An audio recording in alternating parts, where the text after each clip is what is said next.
Hello guys and welcome to English learning camp. आज हम पढ़ने लगे हैं इंग्लिश के एक अहम टॉपिक के बारे में। आज हम पढ़ेंगे वॉज टू और वर टू, इनके यूज के बारे में। आज हम सीखेंगे कि इंग्लिश में वॉज टू को कब इस्तेमाल करते हैं और वर टू को हम इंग्लिश में कब इस्तेमाल करते हैं। वॉज टू और वर टू, हमें पता है कि वॉज और वर का इस्तेमाल पास्ट के लिए किया जाता है, यानी माजी में बताने के लिए किया जाता है। यहाँ पे हम प्रेजेंट टाइम की बात नहीं कर रहे। तो अगर हम इसके साथ वॉज टू और वर टू लगा रहे हैं, वॉज और वर के साथ टू लगा रहे हैं हम, तो इसका मतलब है हमने किसी प्लान के बारे में बताना है, यानी कि हमारी प्लानिंग थी कि हम कोई काम करते। पास के टाइम पे किसी प्लान्ड काम को बताने के लिए हम वॉज टू और वर टू का इस्तेमाल करते हैं। हम उर्दू में कई दफ़ा ऐसे के सेंटेंस बोलते हैं जिसके एंड पे ना था, जैसे मैंने उसे बुलाना था, उसने आना था, मैंने जाना था। इस तरह के जब हमने सेंटेंस बताने जिसमें ना था या नी थी का वर्ड आ रहा होता है, उसको बताने के लिए हम वॉज टू और वर टू का इस्तेमाल करते हैं। पास के टाइम का प्लान है जिसको बताने के लिए वॉज टू और वर टू का इस्तेमाल किया जा रहा है। अगर उर्दू में हम ट्रांसलेट कर रहे हैं हम, तो सेंटेंस के एंड पे नाम था, नी थी या ने थे के वर्ड आ रहे होते हैं। अब इसको आगे हम डिटेल से पढ़ते हैं। अब ये चीज आपने याद रखनी है, हम प्रेजेंट की बात नहीं कर रहे वॉज टू और वर टू में, हम पास्ट की बात कर रहे हैं, क्योंकि वॉज और वर दोनों इस्तेमाल ही पास्ट को बताने के लिए किए जाते हैं। अब वॉज टू को हम किसके साथ इस्तेमाल करते हैं, जैसे ही के साथ। ही का प्रोनाउन एक लड़के को बताने के लिए इस्तेमाल किया जाता है। शी के साथ एक लड़की को बताने के लिए, इट के साथ किसी नॉन लिविंग थिंग को बताने के लिए, फिर आई के साथ हम वॉज टू का इस्तेमाल करते हैं, या सिंगुलर किसी एक इंसान की जैसे बात की जा रही है, जिस तरह अहमद, अली, इस तरह। अब वर टू का इस्तेमाल हम करते हैं यू के साथ, दे के साथ, वी के साथ, या फिर प्लूरल के साथ। प्लूरल का मतलब क्या होता है, दो या दो से ज्यादा लोगों की बात की जा रही है। अगर फॉर्म ऑफ वर्ब की बात करें तो हम फर्स्ट फॉर्म ऑफ वर्ब इस्तेमाल करते हैं, क्योंकि इंग्लिश का रूल भी होता है कि जहां पे टू का वर्ड आ रहा है उसके बाद हमने फर्स्ट फॉर्म ऑफ वर्ब लगानी है। तो वॉज टू और वर टू के बाद हमने फर्स्ट फॉर्म ऑफ वर्ब लगानी है। जैसे I was to inform you, यानी मेरा ये प्लान था, मैं प्लान की बात कर रही हूँ पास के टाइम की। I was to inform you, मैंने आपको इन्फॉर्म करना था।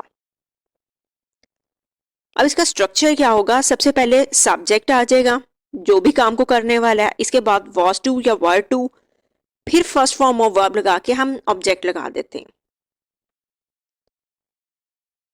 अब देखिए यहाँ पे एक सेंटेंस दिया हुआ है, the teacher was to teach the new lesson. Teacher ने नया लेसन पढ़ाना था, यानी पास्ट के टाइम पे ये उसका प्लान था कि वो नया लेसन पढ़ाए। You were to come with me, आपने मेरे साथ आना था। अब देखिए यहाँ ऊपर टीच भी फर्स्ट फॉर्म लिखी हुई है, नीचे कम भी फर्स्ट फॉर्म लिखी हुई है, यानी उसकी ये प्लानिंग थी कि उसने मेरे साथ आना था। She was to leave early, उसने जल्दी जाना था। The students were to perform yesterday, students ने, येस्टरडे का मतलब होता है गुजरे हुए कल को परफॉर्म करना था, यानी ये स्टूडेंट्स की प्लानिंग थी कि जो कल गुजर चुका है उन्होंने उसमें परफॉर्म करना था। अब परफॉर्म भी यहाँ पे फर्स्ट फॉर्म दी हुई है, लीव भी यहाँ पे फर्स्ट फॉर्म दी हुई है। तो जब भी हमने पास्ट के किसी प्लान्ड एक्शन की बात करनी है उसके लिए हमने वॉज टू और वर टू का इस्तेमाल करना है। अगर हम उर्दू में ट्रांसलेट कर रहे हैं तो नाम था, नी थी, इस तरह के वर्ड एंड पे आ रहे होते हैं। She was to do this, उसने ये करना था, यानी उसका हो सकता है किसी काम को करने का प्लान था और उसकी बात की जा रही है कि उसने ये काम करना था। अगर हम नेगेटिव की बात करें तो सब्जेक्ट आ जाएगा, इसके बाद वॉज या वर जो भी हम लगा रहे हैं वो लगाएंगे, फिर दरमियान में हमने नोट लगाना है। अब ये याद रखने वाली बात ये है कि वॉज टू या वर टू जो भी आ रहा है, अगर वॉज टू आ रहा है तो इसको टू पार्ट्स में डिवाइड कर देना है, दरमियान में नोट लगा देना है, इसके बाद वर्ब लगानी है और फर्स्ट फॉर्म ऑफ वर्ब ही रहेगी और ऑब्जेक्ट लगा देना। अब इसको हम जरा एग्जाम्पल से समझते हैं। He was not to learn his lesson, उसने अपना लेसन याद नहीं करना था। अब देखिए नोट हमने कहाँ लगाया हुआ है, वॉज टू के दरमियान में। They were not to go to the clinic, उन्होंने क्लिनिक नहीं जाना था, यहाँ पे भी दरमियान में लगाया हुआ है। We were not to read this article, हमने इस आर्टिकल को नहीं पढ़ना था। You were not to cook food, आपने खाना नहीं पकाना था। They were not to play a football match, उन्होंने एक फुटबॉल मैच नहीं खेलना था। अब नेगेटिव सेंटेंस की क्या निशानी होती है कि उसमें नॉट का वर्ड आ रहा होता है। अब यहाँ पे आपने ध्यान रखना है कि वर टू के या वाज टू के दरमियान में हमने नॉट लगाया हुआ।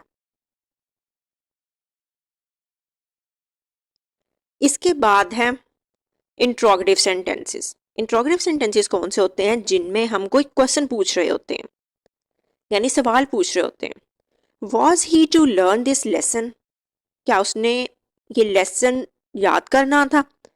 अब यहाँ पे भी आप एक चीज नोट करें कि वॉज और टू को डिवाइड कर दिया गया। वॉज के बाद सब्जेक्ट लगाया गया और इसके बाद टू लगाया गया। Were they to go to the clinic? क्या उन्होंने क्लिनिक जाना था? Were the students to perform?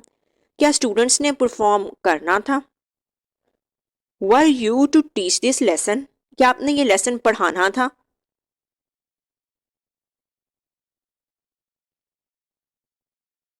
अब इसके बाद है, वो तो हो गया सिंपल इंट्रोगेटिव।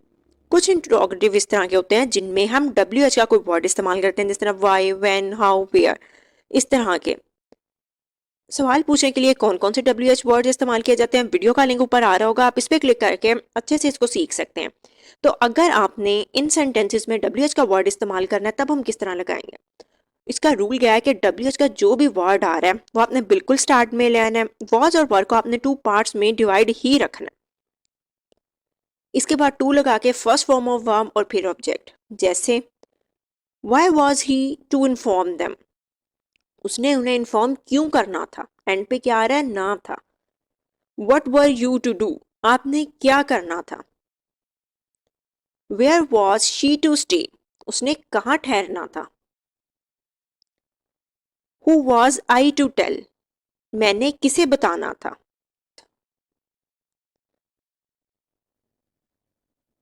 आई होप आपको ये सारे वर्ड्स अच्छे से क्लियर हो गए होंगे कि वॉज टू और वर्ड टू का इस्तेमाल हम इंग्लिश में कब करते हैं? जब हमने पास के टाइम पे कोई प्लानिंग की थी उसको बताने के लिए, किसी प्लान्ड एक्शन को बताने के लिए हम इंग्लिश में वॉज टू और वर्ड टू का इस्तेमाल करते हैं। अब इसके बाद है, यहाँ पे देखें दो सेंटेंसेस दिए हुए हैं, शी वॉज टू गो और शी हैड टू गो। अब इन दोनों में क्या डिफरेंस होगा? शी वॉज टू गो का मतलब है उसकी ये प्लानिंग थी कि उसने जाना था। शी हैड टू गो का मतलब है कि उसको जाना पड़ा, यानी उसके लिए जरूरी था कि वो जाती। तो ये बेसिकली इनमें दोनों में डिफरेंस होता है कि अगर वॉज टू वर्ड टू का इस्तेमाल कर रहे हैं पास्ट के लिए तो हम बता रहे हैं कि प्लानिंग थी, कोई काम करना था। अगर हम हैड टू का इस्तेमाल कर रहे हैं तो इसका मतलब होता है कंपल्सरी था, नेसेसरी था, जरूरी था जाना। हैड टू का इस्तेमाल जब कोई काम हमने लाजमी करना होता है उसके लिए किया जाता है, और ये बेसिकली दोनों में डिफरेंस होता है। आई होप आपको वॉज टू और वर्ड टू की अच्छे से समझ आ गई होगी। वीडियो पसंद आई हो तो अपने दोस्तों के साथ जरूर शेयर करें, लाइक करें, सब्सक्राइब करें। Thank you.